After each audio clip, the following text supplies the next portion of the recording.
มาสังไหนเขาแลเขาขาเขาอ่อนกันมาถ่อมด้วยเกี่ยวกับไปลองล็อกลิงเมืองอย่าเมืองหลงที่แม่น้ำฮอร์มุซในนั่นอีกหนึ่งขนองแม่น้ำฮอร์มุซนั้นเมื่อเตมันเตเป็นภายอิหร่านก็เปีกภายเมืองอเมริกันเขาซ้ำจะผุยนั่นขยังอยู่ดีภายในเมืองเขเขาก็เอาไปดูอาณาเขานั่นสิอย่าไปผุยปันในนั่นขยังภายเมืองUSเขาก็มาเอาดังซึกเขาสิหุบซิมเอากุนก๊าซหนังหืออิหร่านแลภายในเมืองเขเขาปอดเตอำไรน้ำมันเมียนกว่านั้นขยัง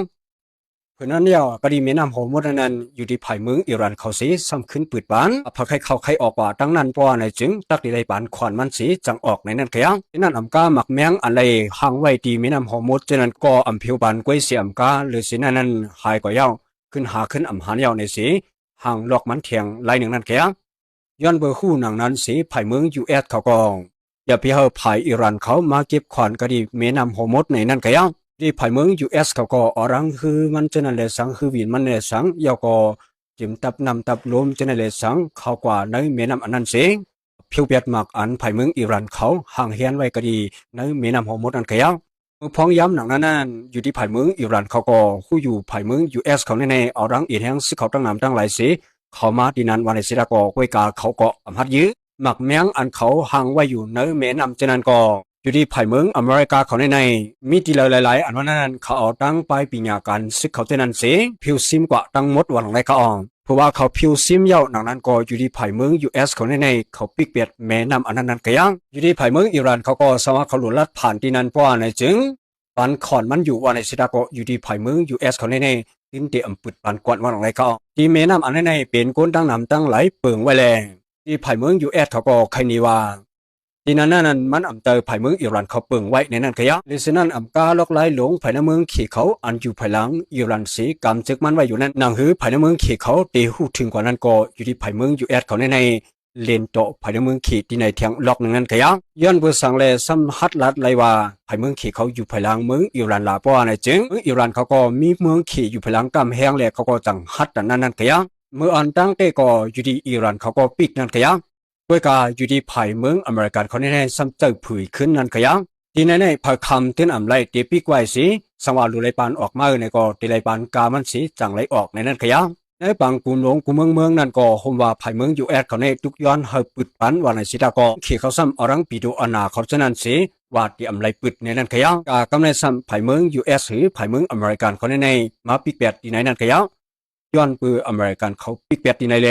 ภายในเมืองขี่เขาในซ้ำอำไลเจอที่ในสีอำยอมฮับไหลในนั้นขยังพอมาด้วยขึ้นที่ในลิมงามปอนจึงบอกว่าอิหร่านในไหลถูกตั้งภายในเมืองขี่เขากุมกำไว้เทียงภายในนั้นขยังด้วยขึ้นที่ในกำในลิมงามปอนจึงภายเมือง US เลสังนิตูเลสังยาก็ EU เลสังตอนกันมาผิวเบียดหมักแมงอันมีไว้อยู่ในแม่น้ำฮอร์มุซนั้นทั้งหมดทั้งเสียงสีปีกเบียดไว้นั้นขยังย้อนเบอร์ภายเมืองอเมริกาเขาก็ทั้งซื้อเกี่ยวกับเรื่องตับลมเขาจะนั่นเลสังตับนำเขาจะนั่นเลสังตับไปลินเขาจะนั่นเลสังเขามาเนยปอดออกตอนกลางในตั้งนำตั้งหลายเลยที่เป็นปังตึกกันอย่าลงตีหื้อเนี่ยนั่นก็คุณกำนำคนในอ่อนกันปักดาไปตุยจอมหลงในอยู่นั่นขยะ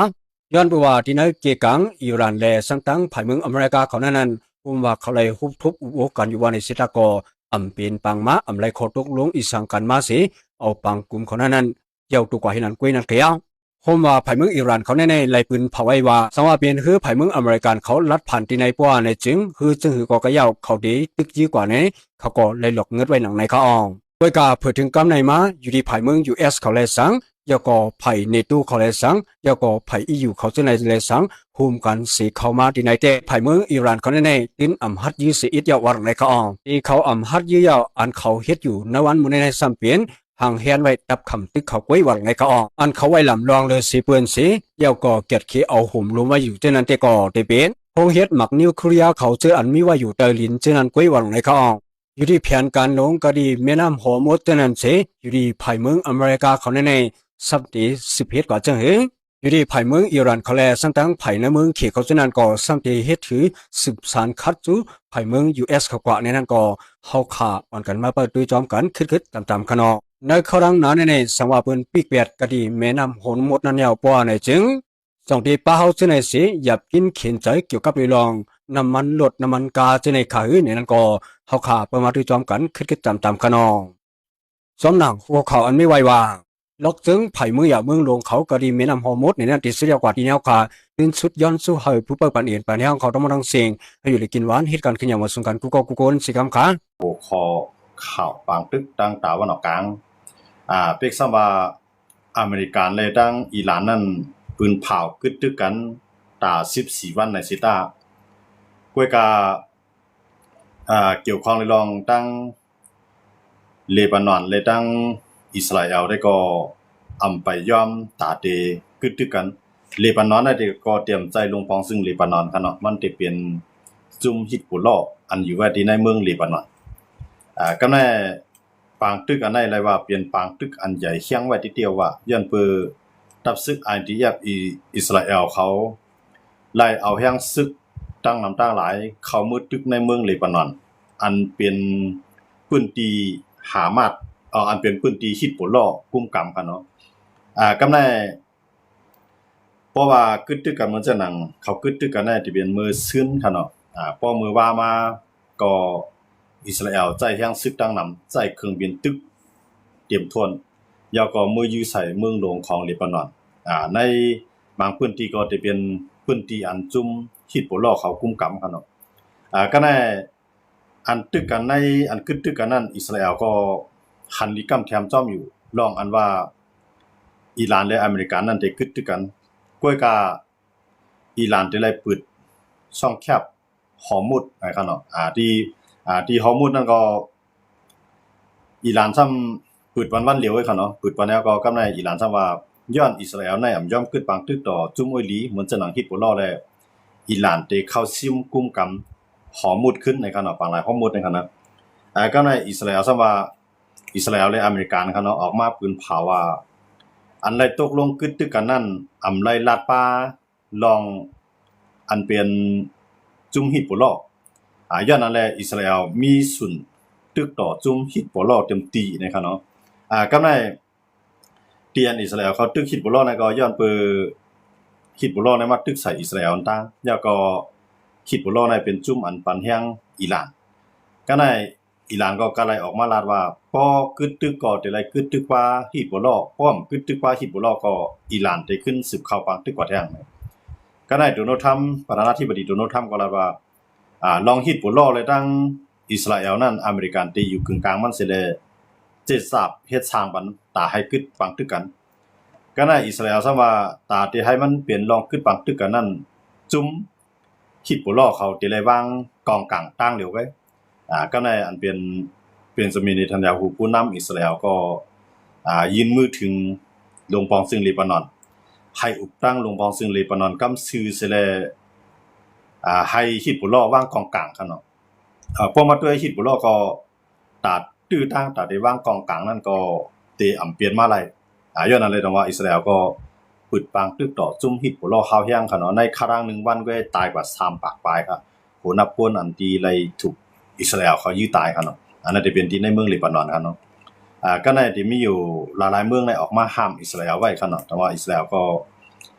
ไปถ่อมคั่นเนาะเป้าหมายสูงสุดของอิสราเอลนั้นให้จุ่มฮิตบุลอเขาวางกองกลางตั้งเดียวไว้นึงในตั้งตัดได้วางกองกลางนั้นเพราะมาด้วยเหมือนจะหนังฮามาสอันนั้นตึกกันตั้งอิสราเอลในครั้ง2ปีก็ไปวางกองกลางตึกเป็นขั้นตอนการกึดตึกกันไว้ก็กะในเมืองปาเลสไตน์อันเป็นพื้นที่ฮามาสกุมกำนั้นได้ก็อิสราเอลเนี่ยเอาแห่งซึกอยู่ไว้เขาก็อันเป็นฮามาสเขาก็จังยื้อมาถึงเมืองอิสราเอลระยะคั่นเนาะก็แม่มันเมืองเลบานอนเหมือนจะหนังพื้นที่ฮิตบุลอเขากุมกำในซ้ำตึกสังยื้อมาถึงเมืองอิสราเอลและกำซื่ออิสราเอลก็ลาว่าหนังฮือเตรียมเกิดเปลี่ยนปางตึกแทงวันมื้อหน้านั้นอิสราเอลตีไล่เอาเมืองปาเลสไตน์ในศูนย์เอาเมืองเลบานอนในศูนย์หนึ่งเมืองเลบานอนในศูนย์หนึ่งให้เปลี่ยนโฮหนังฮือเตกันไว้จุ่มฮิตบุลอเขาหนังฮือเตรียมไล่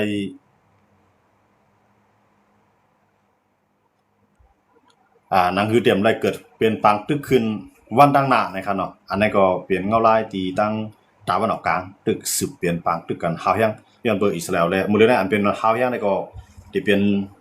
จุ่มฮิตบุลอเลยตั้งตับซึก IDF อิสราเอลเขาคั่นเนาะเหมือนจะน่ะอิหร่านและอเมริกันนี่ก็กึดกันไว้อยู่นะมาเตๆในเขาตกลงใน14วันเขาเนาะ2อาทิตย์ก็ ทั้งสองฝ่ายนี่ก็ตึกเถียงหลอกกันอยู่เนาะอิหร่านก็รัฐว่าได้ขึ้นเข้ามากุมกำหอมุดแล้วก็เก็บขอนคือกุลำตีรัดผ่านตีปังหลายหอมุดกันในอเมริกานั้นว่าก็อิหร่านในย่อมถอยปังหลายหอมุดตึกเดสิบเก็บขอนในอเมริกาในเวียดไว้เมืองอิหร่านตั้งเสียงเดขึ้นสืบเปลี่ยนปังตึกใหญ่อันตีย่ำเกิดขึ้นเปลี่ยนมาเนี่ยประธานาธิบดีโดนัลด์ทรัมป์ก่อนหลอกไว้ลองในครับเนาะก็ในเหมือนเจ้าหนังจัดจึงลุมผ้าเขาก็ขึ้นปังกลุ่มกันแล้วก็ส่วนใหญ่ได้ก็ฮันลีว่าถูกลีเอาแห้งซึกเข้ามาตีปังหลายข้อมูลเสเลยให้ห้ามอิหร่านแต่ได้มาข่มรวมคือกูภายๆครับเนาะซึ่งว่าคือกูเมืองติดลัดผ่านปังหลายข้อมูลนั้นให้ซึกจัดจึงลุมผ้าในเขามาเอาข่มรวมก็ในเหมือนเจ้าหนังยุโรปเขายังงานแต่เดียวแห้งซึกเขามาข่มรวมเนี่ยก็ในเพราะว่าแต่ได้ใจซึกจัดจึงลุมผ้านั้นเดลัยเสียงกลางใจในหาเมืองในหาเมืองนั้นได้ก็1อเมริกัน2ฝรั่งเศส3อังกฤษ4ในเขตฮารัสเซียเนี่ยเขาหาเมืองนั้นได้เลยเป็นเสียงเดียวกันก่อนก็ในปางกลุ่มจัดจึงลุงผ้านั้นปางกลุ่ม UNSC นั้นมันมีเขตรัสเซียในปากเปียดกำเดียวกันเนาะบอกเปลี่ยนเลยอันคอมเมนต์นั้นประจำเขาบอกไว้ราคาพี่น้องเขามันก็เต็มหันค่าก็เต็มหันมานะครับเขาบอกไว้ราคานั้นที่มันหลามากเหมือนกันนะมันอันนั้นได้มันเปลี่ยนตั้งหันถึงของเขาไว้ขนมเป็นสังขะนะก็เพราะว่า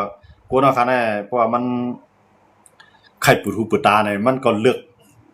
เกี่ยวอันแล้วมันก็ได้เลือกด้วยนะครับเนาะเพราะมันเกี่ยวในก็มันก็ได้เลือกด้วยต่างอันกูนะคันแน่เฮาหลุมบ่แจกออกเฮาว่าเฮาเกี่ยวกันอะไรมันเกี่ยวกันอะไร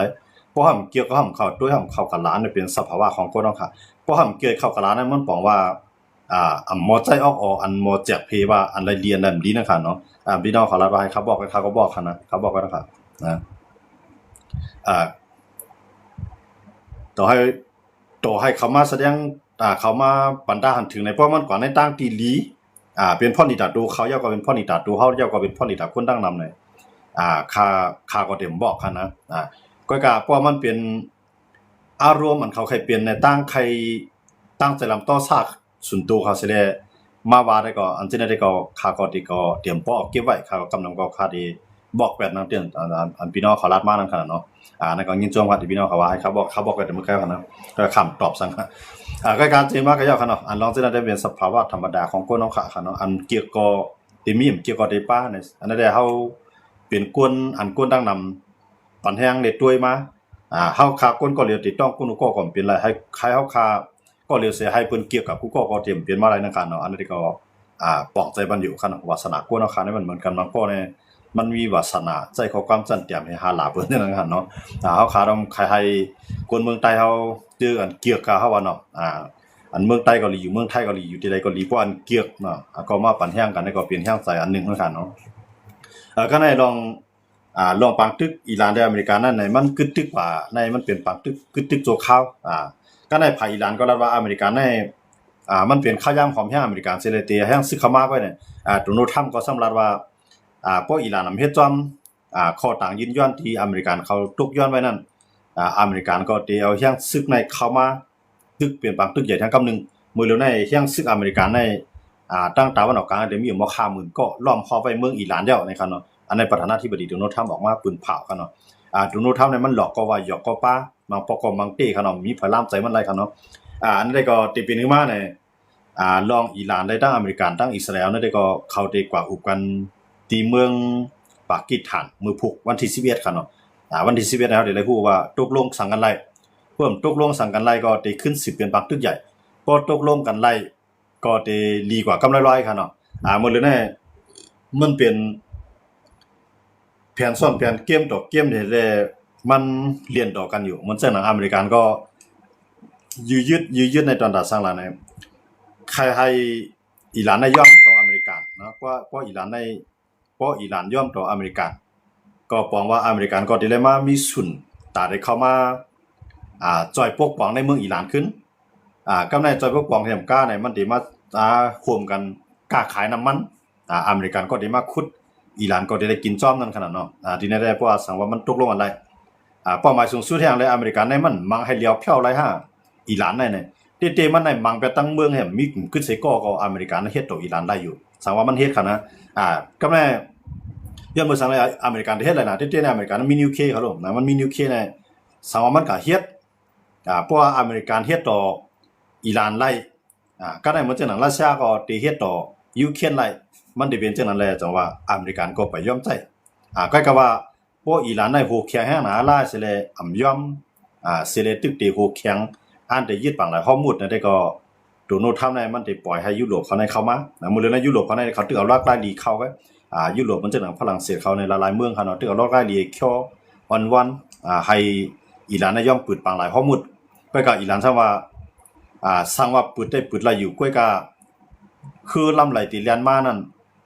ให้จ่าย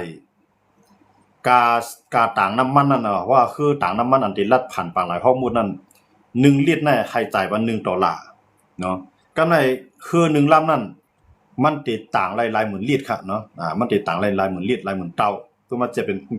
อันดับเป็นเตาเฮาเนาะก็แม่เพราะว่ามันหลายกุลำหลายต่อ1ลิตรได้1 บาทในอิหร่านได้$1ค่ะเนาะ$1มันได้เงินมันได้เงินตีปากหลายข้อมูลในทางนั้นก็ในอเมริกันก็รัดว่าตื่นเตอำปันให้ภายเลยเก็บเงินที่ไหนพอได้เก็บเงินก็ให้อเมริกันมีศูนย์ไล่จอมให้อเมริกันมีศูนย์โฮมเนี่ยโดนัลด์ทรัมป์ในตกลงตรงไหนครับเนาะก็ในอิหร่านทำว่าปังหลายข้อมูลในสังว่าเก็บไล่มาในศูนย์นึงน่ะเดี๋ยวขึ้นมาปกป้องเมืองอิหร่านเที่ยงศูนย์นึงแล้วเดี๋ยวปันโอมานเขาเนาะยันเปิดปังหลายในมันภายนึงในมันเปลี่ยนโอมานแทงภายนึงในเป็นอิหร่านครับเนาะ2เมืองในมันเงียบห้องปังหลายข้อมูลว่าอยู่ย้อนอะไรแต่ว่าอเมริกันว่าตาได้เฮ็ดจังนั้นนำไรแต่เฮาตื่นนำยอมให้พอไรให้อิหร่านพอไรเงินศูนย์ในกว่าในอเมริกันตื่นเตรียมยอมเจอมาก็อิหร่านตื่นติไล่ถอยปางหลายข้อมูลเพิ่มถอยก็อเมริกันในที่ก็เขาซิมก็คักแล้วก็ให้ยุโรปเขาก็ข่มลมปางหลายข้อมูลนั่นได้จะเป็นการต่อรองเสร็จการเสร็จโหนะครับเนาะก็ในเหมือนเช่นสิงคโปร์ก็ออกมาปืนพาครับเนาะสิงคโปร์ในเป็นเมืองเล็กๆก็กลายเป็นเมืองมหาเศรษฐีของเมืองนึงในอาเซียนเนาะครับสิงคโปร์ก็รัดว่าตื่นเตรียมย่อมจ่ายบันเงินที่อิหร่านได้ไปเก็บกินปังตีขวานนะครับเนาะที่อิหร่านได้เก็บกินขวานที่ปังหลายข้อมูลในสิงคโปร์ตื่นเตรียมย่อมย้อนเพื่อปังหลายอันไหนมันเป็นปังหลายของลุงฟ้าตอนตาดีกว่าเรียนอะไรกูเมืองเรียนเฮืออะไรกูเมืองเลยให้มันอยากเกิดลองเก็บกินขวานนะครับเนาะให้กูเมืองให้คือกูลำมีรองรถเพก็ในสังเกตว่าอิหร่านได้จึงมากกว่าย่อมในจัดจึงลุงผ้าครับนั้นก็ยุโรปเขาในเขาเดียวย่างซื้อเขามาที่ไหนครับเนาะพวกย่างซื้อเขามาที่ไหนในพวกอิหร่านยื้อใส่เขาก็บอกว่าอิหร่านน่ะย่าซื้อยุโรปมังมันเนาะหมดเลยในอันเป็นปัดเลี้ยนครับเนาะปัดเมืองปัดเลี้ยนในก็ตกย้อนว่าให้ใจเปิงจัดจึงลุงผ้าให้ใจย่างซื้อเข้ามาข่มรวมที่ไหนก็ในซึกอันเด็กเข้ามาที่ไหนให้มีเครื่องหนักอันที่กังฮือไผฮือมันนี่ก็เข้ามากุมกำไว้เนาะเฮาก็เอาผมลงป้าเนี่ยอันเป็นโอมาในตกย้อนกว่าในจัดจึงลุงภาคก็ในจัดจึงลุงภาคในมันได้มีอยู่4เมืองติ่มยุคมือปันค่ะเนาะติ่มยุคมือปันในมีอยู่4เมืองใน4เมืองนั้นก็เข2มาใน1ในเข2มาในรัสเซีย2เมืองนั้นย่อมหันดีก็ในมันได้ป้าไว้ทางปากีสถานเนาะปากีสถานในก็ยุคมือปันแต่ได้ใจยังศึกษาจึงลุงภาคในคั่นนะก็ในเดี๋ยวมีทางคิวบาคิวบาในมันเป็นอีหลีของรัสเซียอยู่อันนั้นก็ยุคมือปันที่เหลือในยุคมือปันค่ะเนาะก็มีเขา4เมืองที่สารคัดก็ใน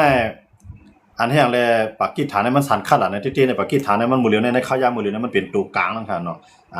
อุปตั้งอเมริกันอุปตั้งอิสราเอลอุปตั้งอิหร่านแล้วก็เข้ามาเป็นตัวกลางมันแฮก็ให้อุปกันที่ว่ามันติกายุคมือเพราะว่ามันก็ยุคมือปันก็อิหร่านแต่ว่ามันเป็นกลางนั่นค่ะเนาะเพราะว่ามันสารคัดมันจะอเมริกันเขาอิสราเอลเขาก็ซ้ำแต่ว่ามันเป็นกลางย้อนนั้นเลยต้องว่าอันเป็นปากีสถานนั่นได้ก็งดออกเสียงนั่นค่ะเนาะออกเสียงละฮันดีก็ว่าฮันดีก็ว่าก็ออกเสียงตึกเรียนสายกลางแล้วก็ที่เป็นเจ้าเฮือนเฮ็ดให้อิหร่านในดังอเมริกันโฮบาดังอิสราเอลค่ะเนาะที่อุบกันในวันที่11มื้อพุกนะครับเนาะอันนี้ก็สังว่ามันอุบกันไล่ก็ที่เป็นตื้อตั้งที่ดีน้ำมันนี่ก็ที่จังเรียนได้ดีก็กาค่าน้ำมันก็ที่จังลดลงแล้วก็น้ำมันก็ที่เพียงพอตัดที่ใจตื้อก็กาเพิ่มมาด้วยภายทัศน์การเมืองลุงฟ้าเขาหลายๆเมืองได้ก็เขาหันว่าตื้อตั้งน้ำมันตัดที่ลดได้ก็ได้ว่าเป็นอันหยาดพิธีนะครับเนาะตอนหนังเมืองไทยเนี่ยมันลดน้ำมันลดการน้ำมันมาใน2 บาทครับเนาะ2 บาทต่อ1ลิตรครับเนาะมื้อหลายวันป่วนมามื้อวัน2 วันป่วนมาในมันจะเปลี่ยน50 บาทต่อ1ลิตรอันนั้นจะเป็นน้ำมันดีเซลค่ะเนาะน้ำมันได้ก็เต็มเหมือนกันมันจะมีเบนซินเนี่ยดีเซลเนี่ย91เนี่ย95เนี่ยแล้วจะหลายเมียวค่ะเนาะก็ว่าอันเฮาค่าหันกับน้ำได้ก็ดีเซลอันก้นเมืองในใจน้ำเลยเปิ้นได้ก็จะเป็นดีเซลย้อนปือดีเซลเนี่ยมันใส่รถกระบะนะครับเนาะรถกระบะนั้นเป็นรถอันตราเดใจหน้าการต่างงานเป็นส่วนใหญ่นะครับเนาะในก่อนกาคันมันหมดเลยในก็ตีอยู่48 วัตต์กำในกาคันมันอยู่48 วัตต์ในย้อนเบอร์สังเลยมันไทยเขาในรถน้ำมันเขารถมาลงว่าอะไร2 บาทละในเตๆมาในเขาเอาเงินเขาในการกำมอนไว้นะเอาเงินเขาในกำมอนไว้ให้กาคันมันให้กาคันน้ำมันในปอลงมากำในเทียงรองนึงในอันเป็นห้องแจ๊ดห้องกันมันนะครับเนาะอันเป็นห้องแจ๊ดน้ำมันในเขาซ้ำกว่าเตี้ยไข่ห้องกันมันในรถก็ในห้องกันน้ำมันเนี่ยป้อใจเอาเด็กขึ้นฟ้องนะครับเนาะยืนเอาตั้งพิษก่อนกับรถเนี่ยในก็ได้เลยต่อสู้ตั้งไผ่เอกชนในถอยไผ่ลุงปองจึงได้เลยต่อสู้นะครับเนาะต่อสู้ตั้งลุมตะละอันนั้นก็ได้เปลี่ยนมากก็ในเมืองไทยในว่าใส่เขาเงินในกับมอนให้การน้ำมันเนี่ยอย่าไปขึ้นสูงในเอาเงินในมอนไว้ที่ห้องกันห้องแจ๊ดนะครับเนาะก็ในเมืองไทยในซุ่มเกล่างเนาะซุ่มอาล่างกว่าใน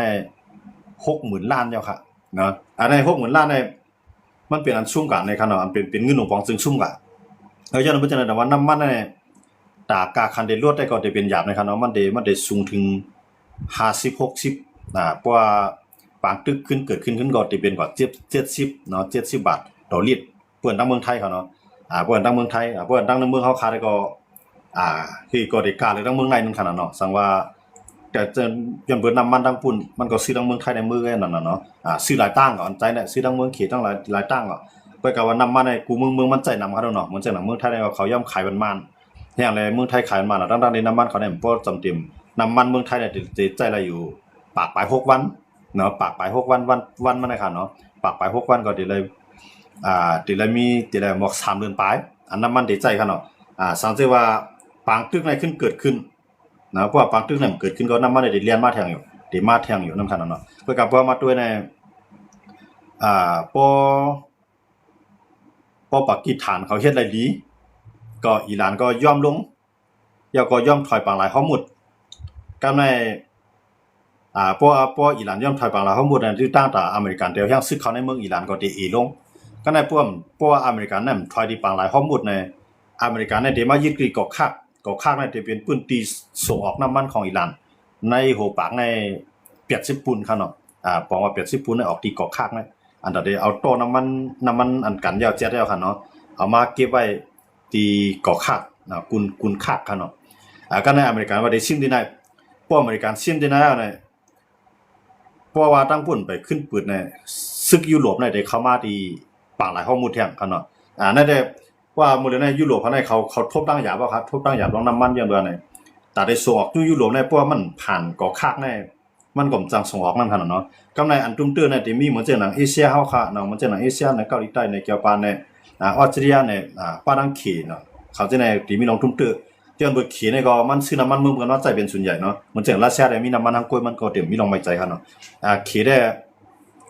ด้มันก็สำเร็จได้คือนั่นขนาดนั้นตอนตามมันได้มันก็สำเร็จคืออะไรอ่ะก้อยกาคือต่างเมืองอันที่มัน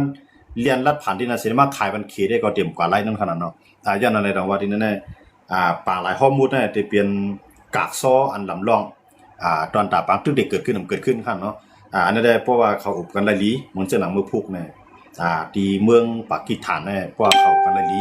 ก็ป่าหลายข้อมูลก็ได้ปึดเนาะเพราะว่าอุบกันหลายยุโรปเขาก็ได้ห่างแห่งซึ่งยุโรปแล้วก็เขามาห่มร่มเขาได้ทอมอยู่อย่างเนาะคั่นนะเพราะว่าอยู่อย่างในมื้อเดียวในพวกเดียวอันไปอยู่อย่างในเหมือนเจ้าหนังเขตรัสเซียในมันตื่นหันลีอยู่คั่นเนาะตื่นหันลีแต่ได้ใจแห่งซึ่งอยู่อย่างเข้ามาที่ไหนก็ในเพราะว่าเขตรัสเซียหันลีในศึกจัดจุนุภานั้นต่อให้อเมริกันเนี่ยมันหันลีนี่น้อยเนาะใครให้จัดจุนุภาเข้ามาก็คือว่าฝรั่งเศสก็หันลีอยู่ก็ในอังกฤษก็หันลีอยู่ก้อยกาเขในซ้ำหันลีเพราะเขมหันลีในก็ปองว่ามันเต้ๆในหาเมืองในพวกเขาตัวกว่าเมืองหลายเมืองนึงหันลีเบิ่นไทยความไทยของเราว่าวีโต้เนาะวีโต้เนี่ยมันจะว่าปากแปดมายอมรับขอตกลงจากจึงรู้ภาพว่าได้มีหลายเมืองเข้ามาก็ยากเพราะว่าเมืองหลายเมืองนึงในสารคัดเนี่ยมันจังใจว่าแห่งซึกอยู่อย่างนั้นคั่นนะเขามีคอปึงตายไว้จังได๋มันเจ้านังหลายๆเมืองเอาตั้งพิษอิสราเอลคั่นเนาะออกมายับ เป็นจะมีนิทันยาฮูก็การอเมริกันในสารคัดปากเป็ดในก็บอกว่าจะจึงนุภาคของจะให้สารตั้งอิสราเอล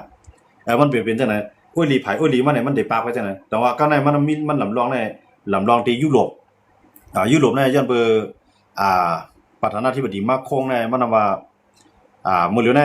เฮาเตรียมแล้วอยู่ภายใต้อเมริกันยาก็เตรียมแล้วอยู่ภายใต้ขีดรัสเซียเฮาได้เป็นเกื้องอำนาจของเฮาทั้งเกื้องนึงตายุโรปย้อนนั้นเลยแต่ว่าเขาตั้งใจแห่งซึกยุโรปในเข้ามาที่ไหนพวกแห่งซึกยุโรปเข้ามาที่ไหนในย้อนเบอร์ยุโรปที่เข้ามานั้นมันใจเข้ามาในน้ำหนักโต